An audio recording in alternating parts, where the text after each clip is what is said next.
प्रणाम सब गोटा के। हम सृजना झा। आइ अहाँ सबके मैथिली पॉडकास्ट एपिसोड 1 में स्वागत है। आइ हमरा सबके बीच में डॉक्टर रूपेश झा जी छथिन। आइ हुनकर संघर्ष आ मिथिला से यूके आबऽ तक के कते संघर्ष भेलै ओहि के बारे में हम सब डिस्कस करबै। तऽ जे सब इच्छुक छथिन और जिनका सबके मतलब विदेश आबऽ के इच्छा छनि ओ ई पॉडकास्ट के अंत तक देखब। रूपेश जी, अहाँ कतऽ से छी मिथिला से और अहाँ के बाल्यकाल केहन बीतल? सबसे पहले धन्यवाद हमरा ई मौका देबऽ के कि यहाँ जे अभियान शुरू केने छी तऽ मिथिला के जे लोग सब छथिन जे मिथिला से जुड़ल छथिन हुनका ला एकटा मैसेज कर रहा था। ओहि लेल अहाँके बहुत बहुत बधाई ई शुरू करले। हमर जन्म भेल सिंदरी, धनबाद। सिंदरी एकटा छोट टाउनशिप छै, एखन झारखंड में छै। जखन जन्म भेल रहा ओ बिहार के हिस्सा रहे, तो हमर जन्म सिंदरी धनबाद में भेल। प्रारंभिक शिक्षा हमर स्कूल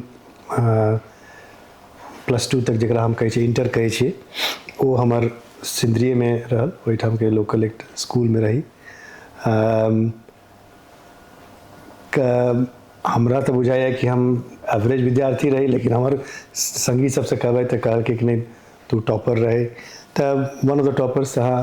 रही, लेकिन हाँ पढ़ाई में रहा इंटरेस्ट रहा। और उस समय और रही कि अहाँ किछु कह नहीं सकै छी। अहाँ के बेसी कोनो इंटरेस्ट शुरू केना के जेना आइ काल्हि के बच्चा सबके देखै छियै पूछबै कि बनना चाहै छै, कि हम यूट्यूबर बनना चाहै। बहुत बढ़िया छै ई तऽ बहुत, लेकिन वो सब हमरा सबके 2-3टा प्रोफेशन रहे ओहि समय। तो प्रारंभिक शिक्षा +2 ओहिठाम सिंदरी से केलिए और फिर ओहिठाम ओकर बाद फिर हम अपन मेडिसिन इंडिया में एक कंपटीशन हो, ऑल इंडिया कंपटीशन, वैसा क्वालिफाई कर हम चेन्नई मद्रास में, और मद्रास में फिर हम अपना MBBS ओहिठाम से पूरा कर 2004 में हम यूके लिए।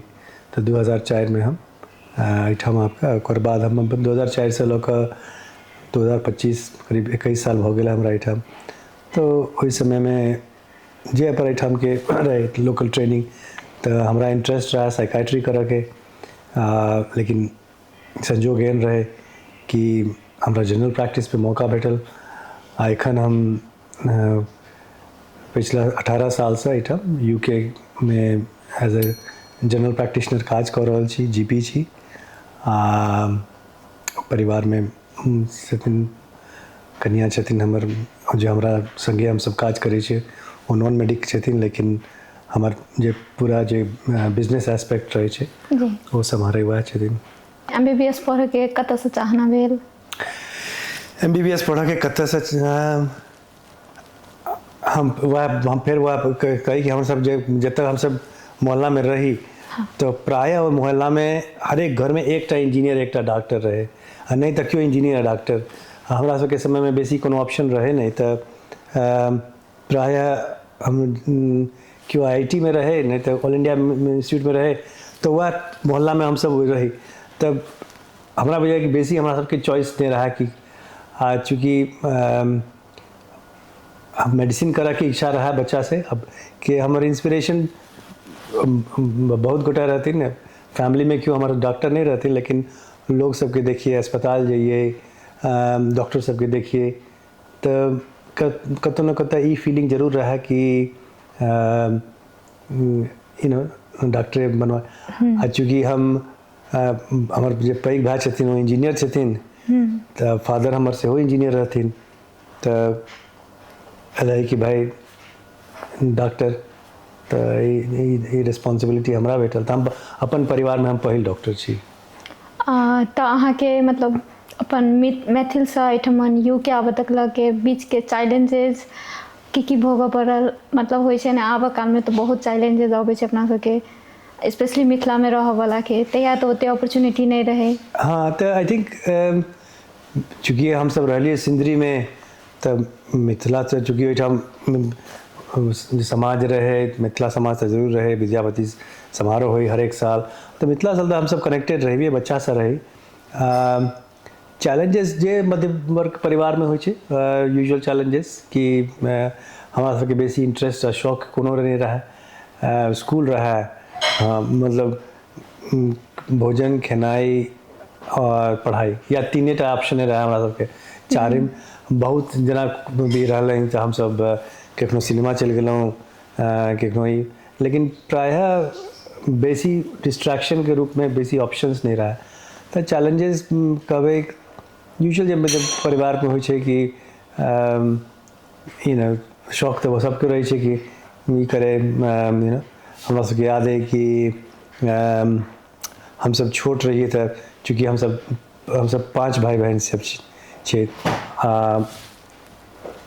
और शुरू में छै कि हम सब स्कूटर रहे गाड़ी तऽ रहे नहीं ओहि जमाना में बहुत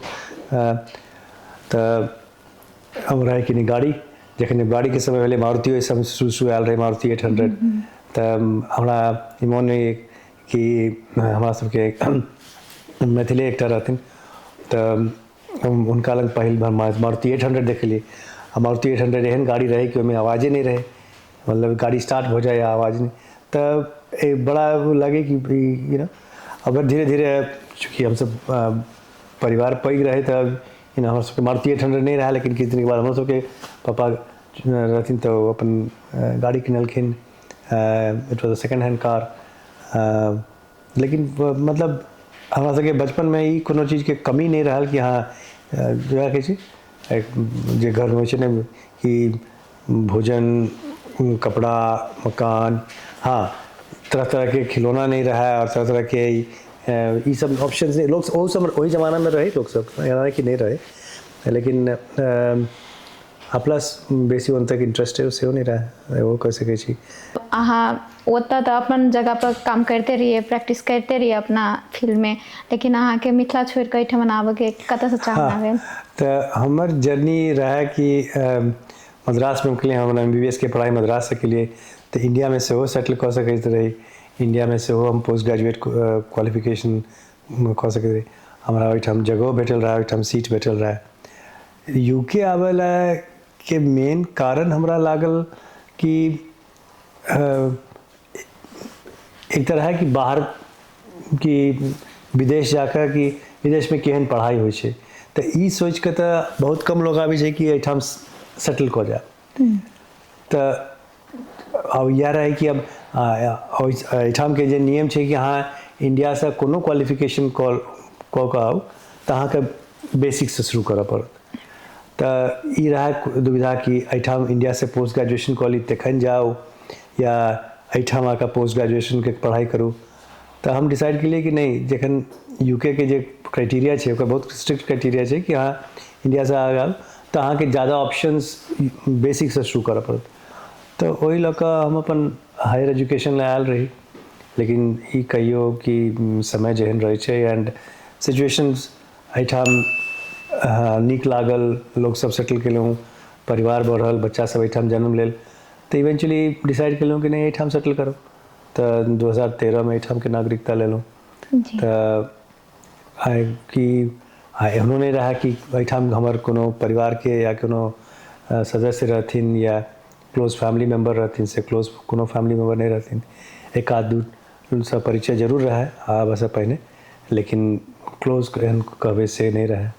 जी अहाँ यूके से एतऽ एलिए ताहिके बाद अहाँके एतऽ अयलाके बाद कथी चैलेंजेस सब भोगऽ पड़ल जेना होइ छै मतलब कम्युनिकेशन स्किल सब भेलै बहुत चीज होइ छै हाँ कि अब जेना हमरा याद है कि जेना हम सब शुरू में ई चैलेंज प्राय इंडिया के करीब करीब जे डॉक्टर सब आबै छै अब एखन के हमरा नहीं बुझल है कियाकि समय चेंज भऽ गेलै इंडिया से कम डॉक्टर सब आबै छै कियाकि इंडिया अपने एक्सपैंड कऽ रहल छै लेकिन शुरू में हम सब आयल रही तऽ प्रायः आज जै मेडिकल कॉलेज हम आयल रही ओहिठाम मद्रास से तऽ हमरा बैच के करीब 30-35 गोटा इंग्लैंड में छथिन तऽ एकटा वएह रहा कि कलीग्स के लेकिन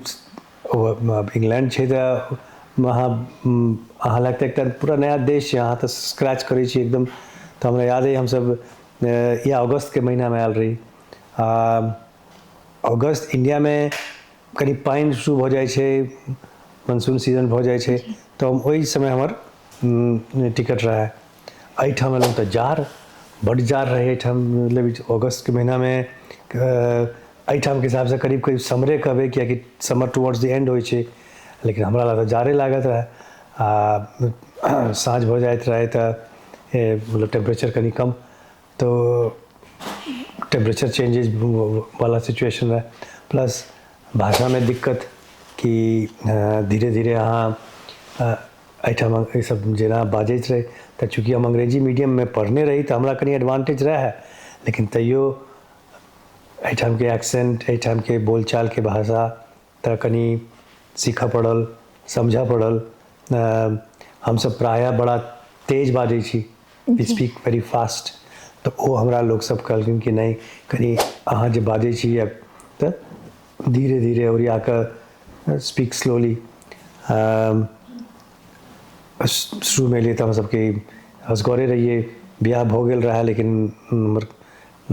वाइफ नहीं ज्वाइन करने रहथिन हमर, तऽ हमरा सबके खेनाइ के बड़ा दिक्कत रहे। एहिठाम पाइ लागत, बिगेस्ट चैलेंज, हम तो चैलेंज की कहबै, हमरा हम कॉलेज में रही तो हम शाकाहारी रहिए, मीट मछली नहीं खाइत रही। घर में लोग सब खाई छथिन, लेकिन हमरा अपना इंटरेस्ट नहीं रहा, तो हम कॉलेज में रही 5-6 साल तो नहीं खेलिए। एहिठाम में लिए तो बड़ा दिक्कत हुआ कि वेजिटेरियन खेनाइ, तो हम सब शुरू में करीब 2-3 महीना प्रायः जतेक हम सब डॉक्टर सब संगे रहिए, एक घर में हम सब 7-8 गोटा रहिए। एखनो कहै छी ओकर कि हमर सबके घर में 3 बेडरूम हाउस रहे, हमें 8-9 गोटा रहिए, करीब 10-12 टा चूहा सेहो रहे हमरा सब संगे। बाप रे। तो वो स्टोरी रहे, लेकिन बेसी दिन नहीं रही ओहि घर में। ओहिठाम फिर ओहिठाम से नज़दीक में एक गुरुद्वारा रहे, तो हम सब करीब 2-3 महीना प्रायः गुरुद्वारा में जाकर हम सब प्रसाद के लिए, लंगर चखिए। ओहिठाम जाकर हम सब फिर, चूँकि हमारा सब लगता आमदनी नहीं रहा, जॉब नहीं रहा ओहिठाम, तो हम सब सेवा करिए जाकर गुरुद्वारा में जाकर। हम सब साँझ में, वीकेंड में, चूँकि समय हमारा सबके बेसी रहा, कोनो और के इंगेजमेंट रहा नहीं, तो हम सब साँझ में जाकर वीकेंड में जाकर ओकर सबके जतेक जे हो सफाई करिए, मदद करिए, तो वो सब के लिए। एंड एहि बीच एग्ज़ाम सब रहे, एग्ज़ाम पास के लिए, फिर जॉब ला इंटरव्यू ला अप्लाई के लिए, इंटरव्यू के शॉर्ट लिस्टिंग ला जॉब में कनी हमरा समय लागल, तो लेकिन एक बेर जॉब भेट गेला के बाद फिर धीरे धीरे सब अपने आप रास्ता बनत गेलै। एहिठाम जॉब के लेल कते के दिक्कत होइ छै, अहाँ एलिए तऽ कते भोगलिए? हम एलिए तऽ हमरा करीब, हम अगस्त में एलिए, हमर पहिल जॉब लागल 2005, मतलब जो प्रॉपर जॉब हम सब जेना जे काज ला आयल रहिए हम पोस्ट ग्रेजुएट क्वालिफिकेशन ला, तो वो जॉब में हमरा करीब 1 साल लागल। लेकिन हमरा टेम्पररी जॉब्स भेटल हमरा फरवरी 2025 में, हमरा मतलब 4-5 महीना 6 महीना के स्ट्रगल के बाद हमरा फरवरी 2025 में हमर टेम्पररी जॉब सब लागल, कनी दिन सब काज के लिए। ओकर बाद हमर जे अपन ट्रेनिंग रहे वो अगस्त में स्टार्ट भेल। एतऽ अहाँ बहुत संघर्ष केलिए, कोनो मतलब कहानी होइ छै जे सुनबऽ वाला होइ छै, जे अहाँ संगे बीतल भोगल? हाँ, एकटा नहीं, बहुत कहानी है। तो एकटा कहानी रहा कि शुरू में एलिए तो चूँकि हम, अच्छा एहिठाम जे स्टेशन, जे ट्यूब स्टेशन रहे, मतलब पहिल स्टेशन रहा, हम इंडिया से आयल रही, तो इंडिया में हमरा जिनका संगे हम, जे हमरा एयरपोर्ट पर रिसीव केलखिन, हमर सबके कनिया के बड़ा क्लोज फैमिली फ्रेंड रहथिन, तो उनके ओहिठाम रहलिए 2-3 सप्ताह ओहिठाम रहलिए। फिर ओकर बाद हम अपन असगरे संगी सब, तो हमरा कतौ जाके रहे, तो स्टेशन पे छोड़ दिला। अब स्टेशन पे तो छोड़ दिला, लेकिन अब ट्यूब स्टेशन जो है इंडिया में रहने रही, हम दिल्ली में रही, लेकिन मेट्रो में तो चढ़ल रही, लेकिन वही समय दिल्ली में मेट्रो नहीं रही। इंडिया में वैसे समय 2004-5 में खाली कलकत्ता में रही मेट्रो। तो एहिठाम हम एलिए मेट्रो में, तो हम देखलिए कतऽ से ए टू बी कतऽ जा रहल छी, तो हमरा ईस्ट टाइम में रही, ईस्ट टाइम से हमरा जाके रहे, ईस्ट टाइम हमरा जाके रहे, हम रही एक्सब्रिज हीथ्रो लग। तो हम ओहिमे 2टा ट्रेन कनी चेंज करऽ पड़ै छै, एकटा अलग अलग इंग्लैंड में जे छै कि हर एक जना विक्टोरिया लाइन छै, जुबली लाइन छै, तो अलग अलग लाइन रहे छै, तो हमरा कनी स्टेशन वो ट्रेन चेंज करब। तो हम गेलिए, अपन सामान रहे हाथ में, गेलिए बैसलिए मेट्रो में, लेकिन अब चूँकि ओकरा समय रहे खोजऽ में तो हम देखते रहिए कि क्यों नहीं रहे हम असगरे, चूँकि पहिल स्टेशन रहे तो प्रायः खाली रहे, क्यों नहीं रहे हम असगरे रही। तो कनी संदेह भेल कि चलते नहीं जेते, तो हम सोचलिए उतर के पूछे छिए कनी टिकट चेक रहते, गार्ड रहते, केकरो पूछबे। तो हम जहाँ उतरलिए ट्रेन चल गए, दरवाजा बंद हो गई, चल गए। अब वही बैग में हमार सब कुछ रहा, ओहिमे हमार टिकट खाली टिकट हमरा लग रहा, पासपोर्ट रहा, कपड़ा सब रहा, प्रैक्टिकली सब कुछ वही हमारा बैग में रहा। बड़ा तो फिर स्टेशन है तो स्टेशन मास्टर के इंचार्ज हेते तो पूछलिए स्टेशन मास्टर के, तब पता चल कि एना कहलिए कि हम ट्रेन में रही, एना हम सामान हमार छूटल है। तो फिर हमरा दोसर ट्रेन में वेट कऽ कऽ ओहिठाम दोसर पुलिस आबि कऽ हमर सामान उतारि कऽ हमरा लग वेट केलखिन, पूछलखिन ई सामान अहाँके अइ, की सामान है एहिमे डिस्क्लोज करू। तऽ चैलेंज लागल कि डरो भेल। तऽ एकटा आर रहै किस्सा एहिठाम कि इंडिया सब में रहे छे ने कि यहाँ हम सब जाइत रही, हम सब कतो घर जेना जे हमरा सबके कम पाई में घर रहे ओकरा से मूव कर जाए।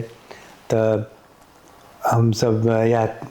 जाड़क महीना रहे नवंबर दिसंबर में, तो ओहिठाम एक जगह से दूसरा जगह हमारा सबके अपन शिफ्ट करके रहे।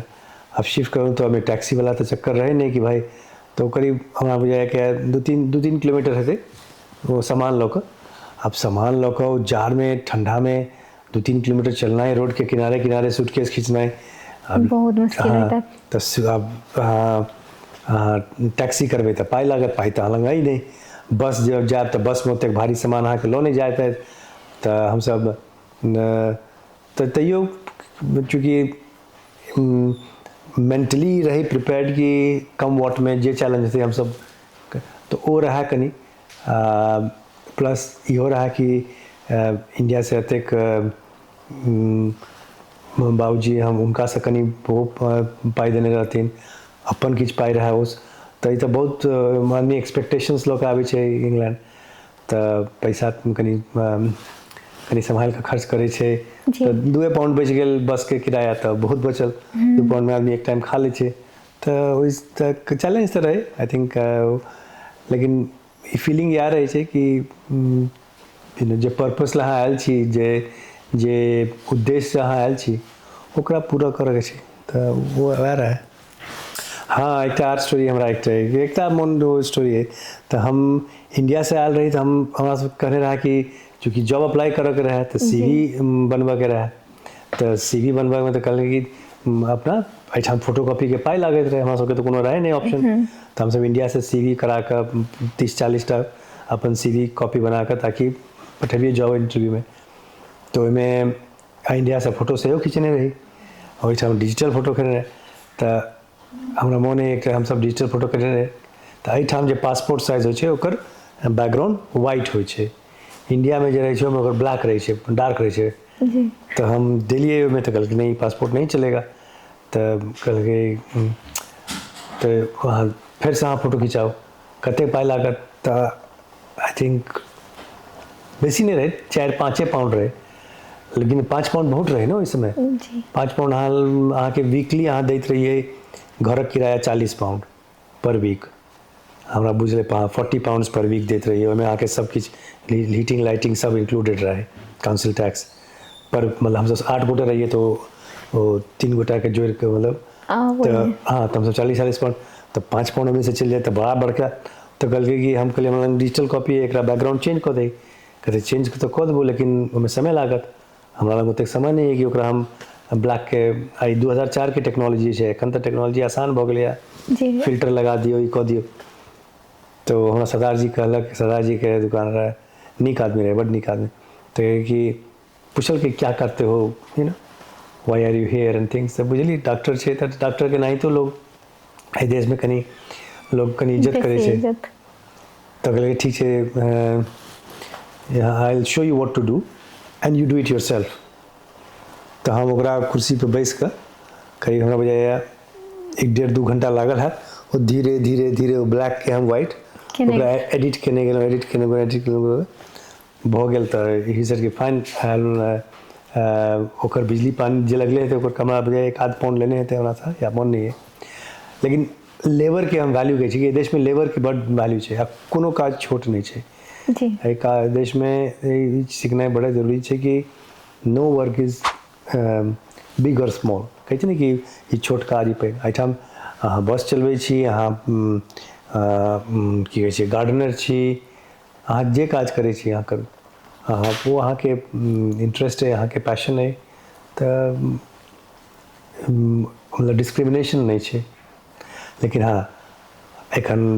न्यूज सुनबे कर रहल छी अहाँ लोग सबके एक अलग अलग फीलिंग छै लेकिन वो प्रायः डे टू डे जिंदगी में एहन डिस्क्रिमिनेशन नहीं फील करे छै कि लोग कि बाहर से आया है स्पेशली डॉक्टर के तऽ इज्जत छै जी ज़्यादातर स्टूडेंट सब अबै छथिन एतऽ मतलब कोनो भी जॉब लेबऽसँ पहिले एक बेर सोचै छथिन कि हम तऽ ई नहीं करबै कते होइ छै ने मतलब जज करत लोग सब तऽ वही विचार पर अहाँ की कहऽ चाहै छी मतलब स्टूडेंट सब क्यों एथिन तऽ बहुत बेसिक चीज़ है कि हाँ कि ना सर्वाइवल ऑफ द फिटेस्ट अहाँ की स्किल छै अहाँ लग की स्किल है अहाँ खाना बना सकै छी अहाँ गार्डनिंग कऽ सकै छी अहाँ ब्रिक लेइंग कऽ सकै छी कि अहाँके सर्वाइव करऽके देशमे ने तऽ हाँ ठीक छै अहाँ पढ़ल आयल छी अहाँ मास्टर्स करऽ आयल छी अंडर ग्रेज करऽ पोस्ट ग्रेजुएट मेडिसिन जे डिग्री अहाँ लेबक लेकिन अहाँके मेन उद्देश्य की कि अहाँके सर्वाइव करऽके आ सर्वाइव करऽ अहाँके काज करऽ पड़त तऽ काज एहि देशमे कोनो पैघ छोट नहीं छै आ कोनो देशमे नहीं होबाक चाही काज तऽ वर्क इज वर्शिप तो अहाँके अगर स्किल अइ अहाँ काज कऽ सकै छी अहाँ तऽ हर एक तरहके चैलेंज लए अहाँके तैयार रहऽ पड़त अहाँके ई सोचऽ पड़त कि केओ परसि कऽ खुआ देत से नहीं हैत you have to make your own way जी अपना सबके मिथिलामे वएह कहै छै कि मतलब कोनो भी काम कर इज्जतसँ कर लेकिन एहिठाम आबि कऽ मतलब किछो करऽ पड़ै छै सर्वाइवलके लेल हाँ तऽ काज तऽ अहाँ काज करऽमे तऽ कोनो पैघ छोट नहीं होइ छै ने अहाँ मैकडोनल्ड्समे काज करै छी तऽ ओ काज कोनो छोट काज थोड़ी होइ छै तऽ स्किल छै जी कस्टमर सर्विसके स्किल छै अहाँ टैक्सी चलबै छियै तऽ स्किल छै ड्राइविंग स्किल छै तऽ काज पैघ छोट नहीं होइ छै लेकिन हाँ जे अहाँके मूल पर्पस है ओकरासँ नहीं डिस्ट्रैक्ट हो कई बार होइ छै कि बच्चा सब कि अहाँ कोनो काजमे अहाँ एतेक इंटरेस्ट भऽ जाइए कि जे मेन अहाँके जे टारगेट छै जे लक्ष्य छै जे फोकस है ओहिसँ अहाँ डिस्ट्रैक्ट भऽ जाइ छी तऽ ओ नहीं होबाके चाही सर्वाइवल लए अहाँ स्टूडेंट सबके 20 घंटा अलाउड छै तऽ 20 घंटामे अहाँ खर्चा पानी निकालि लिअ अहाँ 8 घंटा 9 घंटा अपन यूनिवर्सिटी लेक्चर्समे तऽ डेली मंडे टू फ्राइडे होइ नहीं छै 2-3 दिन सप्ताहमे होइ छै lectures specially undergraduate post ग्रेजुएटमे तऽ बाँकीसँ अहाँ पढ़ाइ करू वीकेंडके अहाँ काज कऽ लिअ तऽ सर्वाइव तऽ आदमी कऽ सकै छै हाँ लेकिन ओहिला वएह छै कि अहाँके कनि हेजिटेंसी नहीं राखऽ पड़त कि जा ई काज हम कहियो नहीं केलिए हाउ कैन आई डू दिस वो अप्रोच नहीं रहऽके चाही you must be prepared to do any sort of work जी अहाँके कहऽके तात्पर्य भेलै कि कोनो भी काम केलासँ छोट नम्बर नहीं होइ छै जो अहाँ अहाँके कोनो कस्टमर असिस्टेंट राखब अहाँ फोने आंसर केलिए तऽ ओहो जॉब भेटनाइ आसान नहीं छै ओहो जॉब कनि स्ट्रगल छै लेकिन अगर हाँ इलीगली कोनो काज नहीं करी जैसे अहाँके फ्यूचरमे प्रॉब्लम है लेकिन स्टूडेंट सबके प्रायः 20 घंटाके रहै छै 20 घंटा अहाँ काज करू अहाँके कोनो दिक्कत नहीं है ओहिसँ अहाँ अपन जे बेसिक नीड्स छै वीकली खर्चा अहाँके जे होइए वो वीकली खर्चा अहाँके निकलि जाइए तऽ ओला प्रिपेयर रहू जी ओहो नीक बात भेलै पहिले अहाँ बता चुकल छियै एहि सबके बारेमे लेकिन अहाँ जीपीएमे जाके डिसाइड केना के केलिए हाँ वो बड़ा इंटरेस्टिंग स्टोरी है तो हम कहलिए हम इंडिया में काज के लिए फिर हमारा साइकेट्री करे के मन रहा इंडिया में हम साइकेट्री में काज केने रहिए एहिठाम हम खाली साइकेट्री जॉब्स अप्लाई करैत रहिए हमरा जनरल प्रैक्टिस के बारे में बुझले नहीं रहा कि जीपी जॉब की होइ छै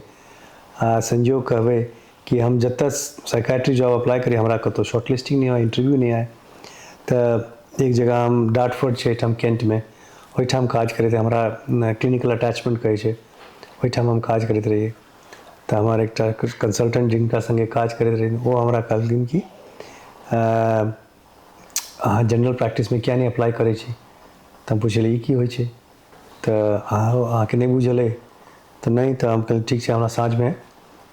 कम विथ मी अहाँके हम लऽ चलै छी जीपी सबसँ भेंट करब। तऽ जीपी सबसँ हम साँझमे ओहिठाम कनि NHS कनि दोसर तरीकेसँ फंक्शन करैत रहे। तऽ जीपी के काज होइ छै कम्युनिटीमे काज केनाइ, जेना प्राइमरी केयर फिजिशियन कहै छै। जी हॉस्पिटल के डॉक्टर्स अस्पतालमे काज करै छै, तऽ हम छियै प्राइमरी केयर फिजिशियन, कम्युनिटीमे काज करै छी। Excuse me. तऽ हम भेंट केलिए जीपी सबसँ, तऽ नीक लागल, दे रियली फेल्ट। तऽ एक जॉब अप्लाई के लिए, जीपी के जॉब निकलले, अप्लाई के लिए, शॉर्टलिस्ट भेल, इंटरव्यू भेल, एंड रेस्ट इज हिस्ट्री। तऽ हमरा कहने रहे कि नहीं you would make a very good GP. से अहाँके जे ई है ओ जनरल प्रैक्टिस वाला है। प्रायः लोग जनरल प्रैक्टिस में पहिने ज़माना में दोसर स्पेशलिटीज़ में रह के ओकर बाद जब बुझलखिन कि नहीं अब नहीं काज कर सकै छी कोनो कारणसँ, then they move to general practice. आब जीपी ट्रेनिंग स्कीम जे छै ओ अलग छै। तऽ भगवतीके कृपा छै, आशीर्वाद छै। तऽ अब हम अपन प्रैक्टिस रन कऽ रहल छी। हमर कनिया हमरा संगे सेहो काज करै छथिन। तऽ जीपी हमरा बुझाइए कि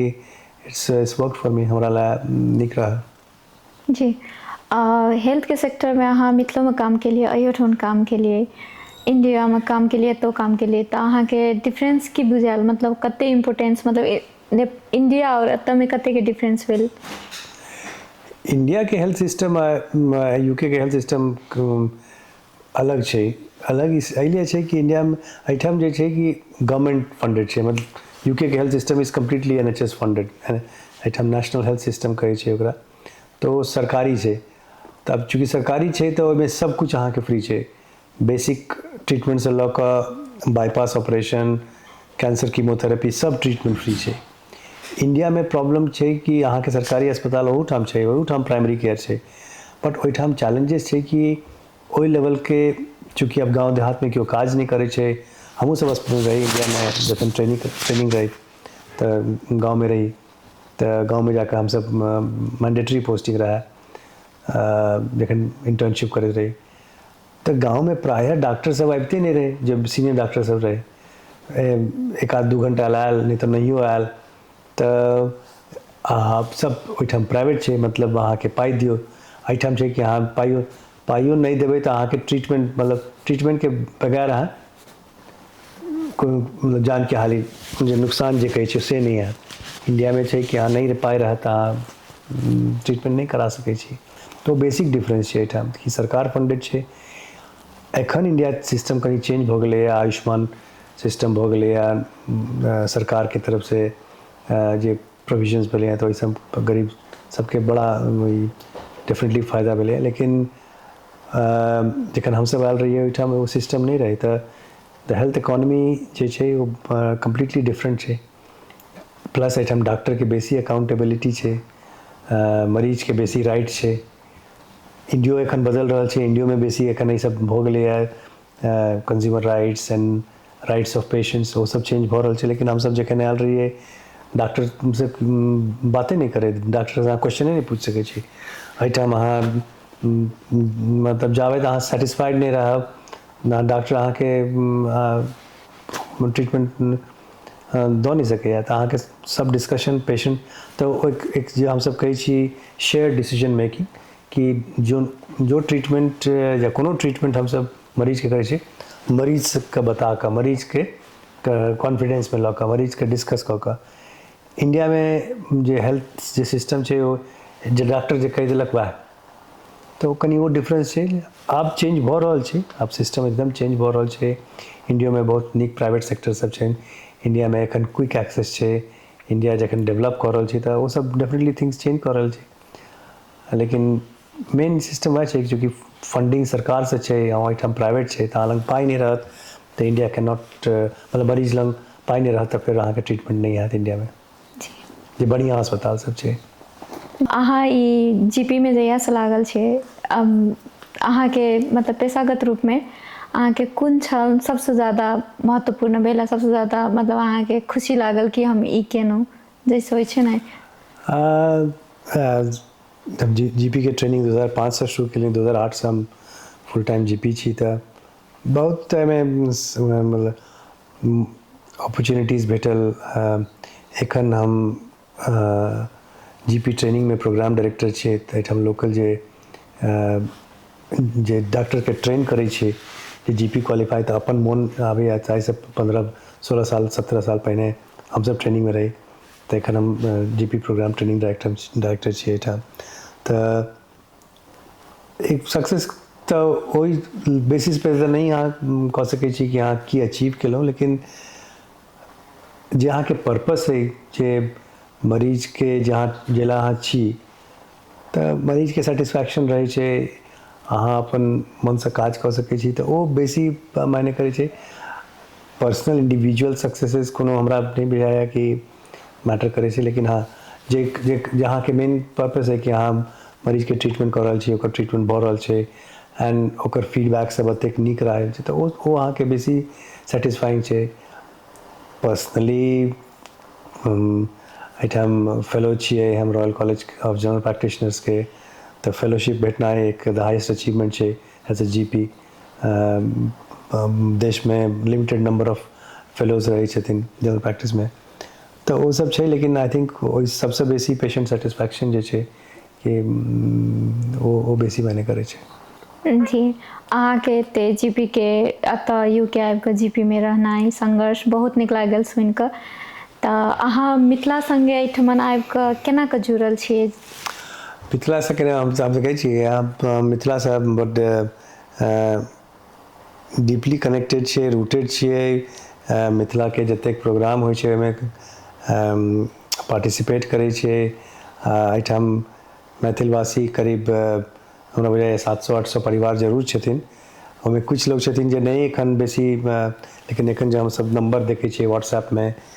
तऽ करीब 700-800 परिवार छथिन पूरे इंग्लैंड में बेसियो हेथिन तऽ चाही कि यू नो हमर अपन पर्सनल फीलिंग यऽ कि जतऽसँ जते हमसब मिथिला के प्रमोट करी गप करी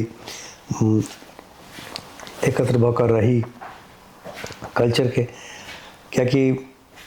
नहीं करबै तऽ ई जनरेशन के हमरा सबके बाद वाला जनरेशन छै हमर सबके बच्चा सबके ओकरो हुनको सबके चूँकि हुनकर सबके जन्म एहिठाम भेलनि हैं एहिठाम मिथिलासँ बेसी कनेक्शन नहीं छै लेकिन कोशिश हमसब करै छियै कि जतेक भऽ सके मिथिलाके पूजा मिथिलाके पाबनि तिहार जे होइ ताकि कतौ न कतौ स्मरण आगू जाकऽ ई रहै कि हाँ हमरो ओहिठाम ई होइत रहै हमरो माँ ई करैत रहथिन या पापा तऽ ओ कल्चरके मेंटेन केनाइ सब रूप एहिठाम जतेक एहिठाम मिथिलावासी छथिन तऽ कनि किछु ने किछु रूपमे सब कंटिन्यू कऽ रहल छथिन मिथिला कल्चरल सोसाइटी छै एकटा ओहिमे करीब 400-450 सदस्य छथिन एकटा आर मिथिलाके 2टा सोसाइटी छै एहिठाम एंड लोग अपन अपन टेस्ट के हिसाबसँ अपन अपन इंटरेस्ट के हिसाबसँ दुनू सोसाइटीके मेम्बर छथिन हरेक बच्चा सबके एक अपॉर्चुनिटी भेटै छै प्लान तऽ इएह छै कि एही ग्रुपमे लोग एक दूसरे के चिन्है बच्चा सब एहिठाम अगर फ्यूचरमे एक मैट्रिमोनियल सर्विस स्टार्ट जे हुए तऽ लोग सब इंटरेस्ट है तऽ वो सब फ्यूचर प्लान सब छै जी तऽ अहाँके कनेक्शन केना कऽ भेल मतलब मिथिला एहिठाम आबो कऽ मिथिला ग्रुप हाँ हम एहिठाम हम पहिल बेर जे आयल रही तऽ हमर जे पहिल क्लिनिकल अटैचमेंट रहै जे कहली ने अटैचमेंट हमसब तऽ क्लिनिकल अटैचमेंट रहै हमर सेंट एल्बन्समे रहै सेंट एल्बन्समे हमर एक परिचय भेल डॉक्टर अरुण झा एखन ओ रिटायर्ड ओल्ड एज कंसल्टेंट रहथिन ओ नेपालसँ छथिन तऽ हुनका संगे हमें करीब 1 महीना काज केलिए as a clinical attachment Rajiv ji छथिन राजीव झा वो हमरा इंट्रोड्यूस केलखिन हुनका वो हमरासँ पहिने आयल रहथिन डॉक्टर राजीव झा एहिठाम ITU कंसल्टेंट छथिन लंदनमे तऽ हुनका इंडियासँ हमरा परिचय रहै तऽ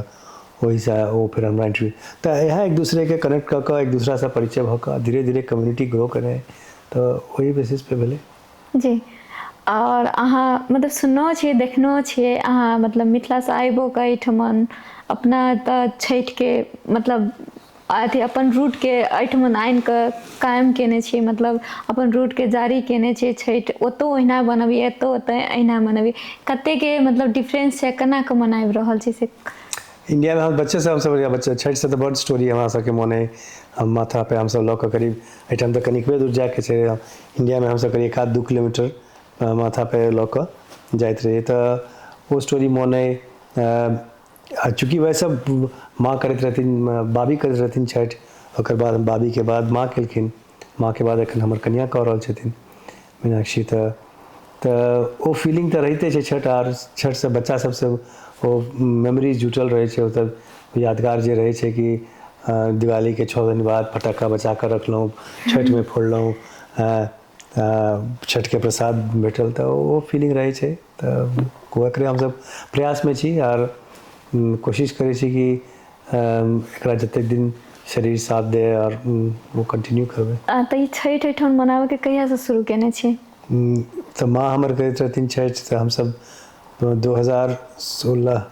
2 साल इंडिया में केलिए मीनाक्षी 2 साल इंडिया में केलखिन हमसब एहिठाम जाइते हम ई 8 साल भऽ गेलै 2017 से हमसब एहिठाम कऽ रहल छी 8 साल। जी कैलाकि छठ छै मिथिला सबके बहुत झुकाव होइ छै छठ पर औरो पाबनि से ज्यादा छठ के उत्साहित 1 महीना पहले से होइ छै तऽ मतलब एहि छठ में अहाँ केना कऽ मनबै छियै एहिठमन अपन मैथिली कम्युनिटी के आनि कऽ? कहाँ तऽ हमसब छठ के यू नो 4 दिन के होइ छै नहा खा होइ छै खरना होइ छै सँझुका अर्घ भोरका अर्घ तऽ हमसब पहिने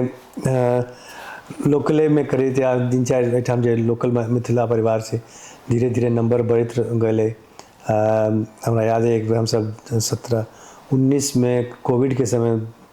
तऽ हमसब असगरे रही क्यों नहीं रहे 2020 में तऽ असगरे हमसब 4 गोटा हमसब छठ के लिए क्यों नहीं रहे ककरो रही अलाउड नहीं रहे लॉकडाउन रहे तऽ हमसब 4 गोटा मिलकर छठ के लिए लेकिन धीरे धीरे लोग के जेना जेना बुझे में आयल कि हाँ हमहूँ छठ में आबऽ चाहै छी अहू बेर हमसब के लिए करीब 200-250 लोग रहथिन छठ में तऽ धीरे धीरे लोग के बुझल में आय छै आ हमसब कोशिश करै छी कि जतेक गोटा छथिन ई सब जे पूजा छै फेस्टिवल छै वो धीरे धीरे नहीं करथिन तऽ नंबर एखनो मतलब बिहार यूपी नेपाल एहि सब छोड़ कऽ बहुत कम लोग के बुझल छै तऽ हमसब कोशिश करै छियै दोसरो जगह से जे लोग सब हमर क्लोज फ्रेंड सब छथिन हुनका सबके महाराष्ट्र से तमिलनाडु से केरला से जे लोग सब छथिन उनको सबके बजा कऽ बताए कि ई केहन की पर्व छै क्या होइ छै की इम्पोर्टेंस छै तऽ ओकर सबके तैयारी कऽ कऽ रखने छियै हमसब हर एक साल ओकर डिस्प्ले करै छियै लोकके बतबै छियै। जेना एतऽ के आदमी होइ छै ने लोकल ओ सब इंटरेस्टेड रहै छै ई पाबनि में सुनऽ में? डेफिनेटली आई थिंक चूँकि छठ जे छै तऽ कोनो रिलीजन और ई तऽ लिमिटेड नहीं छै ई तऽ मतलब it's a festival of gratitude devotion and तो एंड वर्शिप तो ओ फेथ के जे होइ छै तऽ लोकल आदमी सबके एहिठाम यूके में लोग प्रायः दिवाली एंड एहि जेना फेस्टिवल सबके बुझै छै तऽ छठ एखन लोगके नहीं बुझल छै लेकिन धीरे धीरे जेना जेना लोग बढ़तै कम्युनिटी एक्सपैंड हेतै लोग सब बुझतै। जी जरूर बढ़बे करते। हम छठ में लास्ट टाइम से एनू अहियो बेर एलिए मतलब हम नेपाल से एलिए 1 हफ्ता के बाद शायद दिवाली रहे ताहि के बाद छठ भेलै हम एहिठाम एलिए तऽ हमरा कनिको अपन गाँव के मतलब ओते यादे नहीं आयल कैलाकि जे हम ओतऽ मनबैत रहिए तहिना के रूपेशर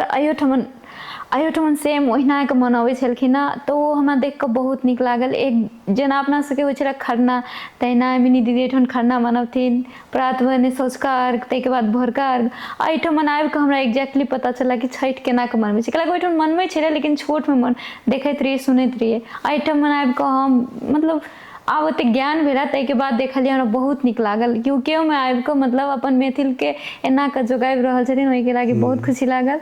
और एते जना आबै छै एते गोटा आबै छथिन अपना सबके छठ में तऽ अहाँ ओहिके खर्चा मतलब खुद उठबै छियै कि? भगवती के आशीर्वाद छै तब भऽ रहल छै किछु लोग अपन स्वेच्छा से उनका रहै छै तऽ वो कंट्रीब्यूट करै छथिन लेकिन एखन तक इएह चल रहल छै कहाँ मतलब ई मैनेज केनाइ में तऽ अब हर चीज में पैसा लगै छै आई नो बट अहाँके मतलब ई एते नीक अरेंजमेंट केनाइ मतलब बहुत मुश्किल के बात छै लेकिन बहुत नीको लगै छै जे मैथिल सब दूर से अबै छथिन जेना हमरा लागल है। तो वह कहै छै ने तऽ आशीर्वाद छै यार भगवान ई देने छथिन अपॉर्चुनिटी तऽ हमसब कऽ रहल छी जाबे तक शरीर साथ दऽ रहल छै साथ दऽ रहल छी तऽ करबै और हमें सब लोग गोटा आबै छै तऽ ई तऽ कम्युनिटी फेस्टिवल छै इंडिविजुअल घरक फेस्टिवल तऽ होइ नहि छै सब लोग आबै छै सब लोग जुड़ै छै तऽ ओहीसँ आदमी कंट्रीब्यूट तऽ ई सब तऽ खैर एकरा कंटिन्यू केनाइ हमरा बुझाइए कि एकटा रेस्पॉन्सिबिलिटी छै जी कि चूँकि ई तऽ फैमिली ट्रेडिशन छै फैमिलीमे भऽ रहल छै तऽ कोई प्रयास इएह छै कि एकरा जतेक दिन तक कऽ सकी हमसब कंटिन्यू जी एहिमे जेना बहुत लोग अबै छथिन तऽ हम तऽ कहै छियै स्टूडेंट सबके प्राय आबक चाही कि कम्युनिकेशन स्किल और बढ़ते आदमी सबसँ मेल मिलाप हेतै अहाँके विचारसँ की लगैए कि हाँ लोग सब एथिन तऽ नेटवर्किंग होइ छै ने हाँ आइके तारीखमे अहाँके कहै छै ने कि your network is your net जी अहाँके जे नेटवर्क अइ तऽ लोग दू गोटा भेट भेल अहाँके जानकारी भेल अहाँके कोनो एडवाइस भेटल तऽ फॉरेन कंट्रीमे ई भेनाइ एक बड़ा हमही जे छियै एहिठाम तऽ हमरा 2-3 लोगसँ कॉन्टैक्ट रहा इम्हर और लोग सब एक दूसरे के प्रायः लोग मदद करै छथिन एहिठाम प्रायः लोग मदद करै छथिन आ बाकी अपना सबके अब किस्मत रहै छै वो तऽ अलग बात छै लेकिन लोग सब भेंट केनाइ तऽ अपॉर्चुनिटी छै तऽ ओकरा जरूर आदमी अपॉर्चुनिटी जी अवेल करऽके चाही दोसर चीज पूछऽ चाहलहुँ जेना अपना सबके मैथिल सब एहिठाम अबै छथिन तऽ मतलब हमर सबके मैथिल बहुत नीक हेतै शायद हमर बाल बच्चा हेथिन हुनकर ओतेक नीक नहि हेतै तऽ एहिपर किछु कहऽ चाहै छथिन केना कऽ अपना सब फर्दर ओहिके बढ़ाबै बच्चा हम तऽ या हमरो बच्चा सबके मैथिली नहीं आबैए हम तऽ ओहिमे हमरा गर्व नहीं भऽ लेकिन कनी कनी बुझै छथिन तऽ ओहिमे हमसब इएह कऽ सकै छी कि बच्चा सब जे देखतै ओ सिखतै जी अहाँ जे कहबै ओ नहीं सिखतै the child does what they see not what you ask them to do जी सो देखते कि सब पूजा पाठ भऽ रहल छै कतहु ने कतहु तऽ फीलिंग हेतै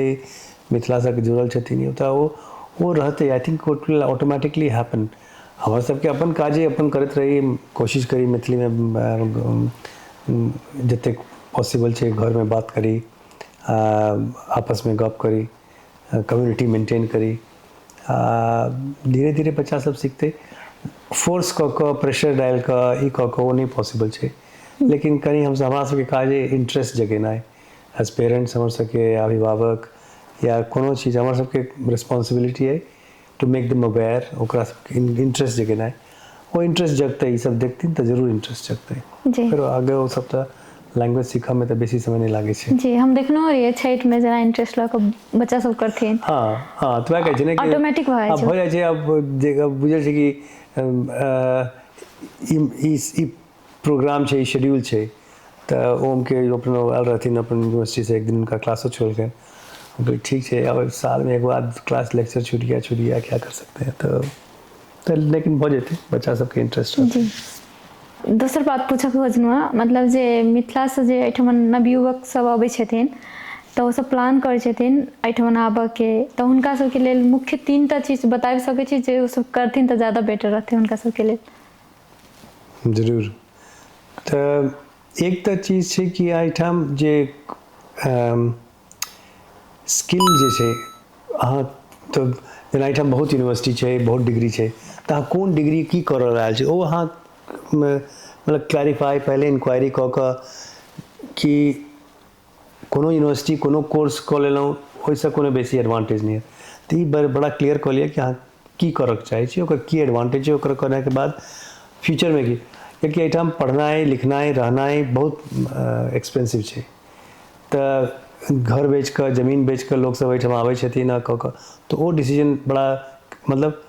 हम तऽ सबके वेलकम करबै लेकिन वो डिसीजन बड़ा केयरफुली लेबाके छै कि पर्पस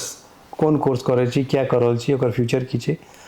ऑप्शंस की छै ऑल्टरनेटिव की छै तऽ ओ skill the choice of subject and the choice of course people do ओकरा कनी जरूरी छै दोसर कि अपन लैंग्वेज पे डेवलप कऽ कऽ कम्युनिकेशनके क्योंकि एहिठाम अहाँके कम्युनिकेशन सीखऽके ऑप्शन बड़ा समयके नहीं रहत कियाकि अहाँ बिजी रहब कोर्स वर्कमे तऽ चूँकि एखन यूट्यूबके जमाना छै अहाँ यूट्यूबमे बहुत चीजके ऑप्शन छै अहाँ सीख सकै छी कोनो स्किल सीख सकै छी आबऽसँ पहिने अहाँ देख सकै छी UK लाइफ केहन छै ओ देख तो वो पहिने से अहाँ अपन होमवर्क कऽ कऽ कि develop your communication skills language एहिठाम एक्सपेक्ट कऽ कऽ अहाँ कि हम एहिठाम अंग्रेजी सीखब से नहीं हैत, मुश्किल हैत। लेकिन ओ चीजके अहाँ प्रैक्टिस कऽ सकै अहाँ लग स्टूडेंट लए अहाँ स्टूडेंट नहीं छी अहाँ लग समय है तऽ अहाँ कऽ सकै छी, लेकिन अहाँ स्टूडेंट लग तऽ अहाँके फिक्स टाइम है कि 12 महीना 24 महीना अहाँके समय है, तऽ ओहिमे अहाँ लैंग्वेज सिखबै कि अपन कोर्स वर्क करबै जॉब अप्लाई करबै तऽ वो इम्पोर्टेंट छै। तेसर है कि अहाँके कुकिंग कनि आबक चाही, खेनाइ तेनाइ कि एहिठाम बाहर खेनाइमे एक्सपेंसिव रहै छै तऽ अहाँ रॉ मटेरियल्स एहिठाम सब भेटै छै, चावल दालि आटा जे होइ छै सब तऽ प्रायः कोशिश करबै कि जे अहाँ कुकिंगके बेसिक जे जानकारी वो होबाक चाही। बी प्रिपेयर्ड फॉर एवरीथिंग कि ठंडा के वेदर के हिसाब से चूँकि एहिठाम चूँकि ठंडा रहै छै तऽ जिनका ठंडा से दिक्कत छै कनि ओहि हिसाब से अपन तैयारी कऽ कऽ गरम कपड़ा टोपी मफलर जे होइ छै वो सब लऽ कऽ अपन तैयारी कऽ कऽ एलै कि। लेकिन यह 3 मुख्य बात यह कहबै कि अहाँ choice of subjects why develop your communication and खेनाइ तेनाइ वो स्किल आबक चाही। जी सबसे नीक बात कहलिए गेला कि कम्युनिकेशन स्किल सबसे बड़का होइ छै कंट्री में आबि कऽ कैला कि एकठमन के सब चीज डिफिकल्ट होइ छै तऽ सबसे पहले वही में अपन होमवर्क करथिन तऽ ज़्यादा बेटर रहते उनका सबके लेल। जरूर तहन एहिठाम एला के बाद ओते संघर्ष नहीं हेतै पहले केने रहथिन तऽ। करेक्ट। तऽ हम अहाँके एकटा छोट रैपिड फायर में मतलब क्वेश्चन सब पूछब तऽ अहाँके प्रिय मैथिली भोजन कोन है? प्रिय मैथिली भोजन हमरा अइ बड़ी भात। बड़ी भात सबसे बढ़िया होइ छै। प्रिय गीत? मैथिली गीत कहबै तऽ हमरा तऽ बेसी मैथिली गीतके गाने लेकिन उगना रे मोरा कतऽ गेला एक लाइन सुना सकै छी? उगना रे हेरो उगना हमर भंग पिसना कतैक तोरा तक बौरो एही गाम में बहुत नीक लागल गीत अहाँके। मिथिला के प्रिय स्थल कतऽ अछि अहाँके? हमर अपन गाम पिंडारुच जतऽ भगवती छथिन और पिंडारुच से बहुत हमरा चूँकि गेल छी कई बेर एखनो 1 महीना पहिने पिंडारुच में रही तऽ अपन गाम से हमर बेसी लगाव है। अपन गाम से जुड़ल एकटा याद कोनो अछि? हमसब बच्चा रही तऽ हमसब बच्चा में हमसब गाँव में एक पता नहीं एखन की सिस्टम छै हमसब बच्चा में रही तो रही कि सब डाइन जोगिन वाला बड़ा खिस्सा रहे कि फलना के उमर नहीं जो डाइन जोगिन के बड़ा खिस्सा रहे तऽ हमरा सबके कहे कि हमर जे पिंडारुच गाँव सब छै ओहिमे बीच में एकटा बागमती नदी छथिन एहि पार ओहि पार बीच में हमसब नाव से जाइत रहिए। ओहि जमाना में पुल नहीं रहे तऽ अहाँ से हमर पीसी ओहि पार में रहे हमसब एहि पार में तऽ हमसब जे जाए ओहि पार तऽ हमरा सबके नाव में बैस कऽ नाव खींच कऽ तार लागल रहे तार के खींच कऽ एहि कार से बेसी दूर नहीं रहे करीब 15 मीटर रहे बेसी नहीं तो लेकिन हम सब क्रॉस करते रही कियाकि आर को रास्ता नहीं रहे। अच्छा ओकर बाद हम सब जे जाई तो एकटा गाछी में जाए करीब 7-8-10 मिनट के रास्ता रहे ओकर बाद उनकर घर तो 7-8 मिनट के जे रास्ता रहे वो सब हमरा सबके कोनो कहि देना बच्चा में कि तुम्हार खाली डाइन सब रहे छै आ हम सब बड़ा डराइत बच्चा में असगरे या 2 गोटे जाइत तऽ हमरा सबके कहे कि फकरा एकटा कहे कि सुइया डोरा बंदूक छोड़ा तो हम सब मने मने ही सब सुइया डोरा बंदूक छोड़ा फकरा पढ़े हम सब वही रास्ता पे हम सब जाते मतलब ई फकरा वाले डाइन भगावे के हाँ इम्यूनिटी रहे कि मतलब नहीं हो रहे तो एकटा पावर आ जाए एकटा पावर आ जाए। हनुमान चालीसा तो तब हनुमान चालीसा ओतेक नहीं रहा मोन लेकिन ये एक लाइन के फकरा हम सब ई किस्सा मोन है हमर। जी बहुत नीक लागल मतलब लास्ट तक लाइव गेल छै अपना सब मतलब अपन मिथिला युवक सबके लेल कोनो एकटा छोट संदेश दऽ सकै छी आप अंते में आबि कऽ फेरो? हम इएह सब युवक सबके इएह कहबै कि अपन जे फोकस छै, एम्बिशन या फोकस छै, ओकरा कनि मेंटेन, ओकरा भोर साँझ जरूर ओकरा देखिए कि अहाँके पर्पस की है, अहाँके फोकस एम्बिशन की है। स्पेशली अहाँ दोसर देशमे जा रहल छी तऽ ओकरा अहाँ ओहिसँ अहाँ डिस्ट्रैक्ट नहीं भऽ सकै छी। तऽ ई अपना आपके एक बड़ा मैसेज छै कि अहाँके जे मेन पर्पस है, जे फोकस है, एम्बिशन है, ओकरा अहाँ डेली विजिट करियौ, डेली देखियौ कि अहाँ डिस्ट्रैक्ट तऽ नहीं भऽ रहल छी, कियाकि आइ काल्हिके सिचुएशनमे डिस्ट्रैक्ट होनाइ बड़ा आसान छै। तऽ वह मैसेज हम कहबै कि युवा अवस्था एहन छै कि जहाँ आदमीके एनर्जी बहुत रहै छै, एंड तऽ ई भी कऽ सकै छी, ओहो कऽ सकै छी। तऽ अपन एक जे जिंदगीके पर्पस छै ओकरसँ डिस्ट्रैक्ट नहीं होबाक चाही। जी, एते अमूल्य समय के छोड़ कऽ हमरा एते टाइम देलखिन और अहाँ सबके लेल संदेश छोड़लखिन, एहिके लेल फेरसँ दिलसँ हार्दिक धन्यवाद। बहुत सृजना अहूँके बहुत बहुत धन्यवाद। और मैथिली के आगू बढ़ावा में अब जे हम सब सहयोग कऽ सकै छी, हम सब सदा तत्पर रहब। जी, धन्यवाद।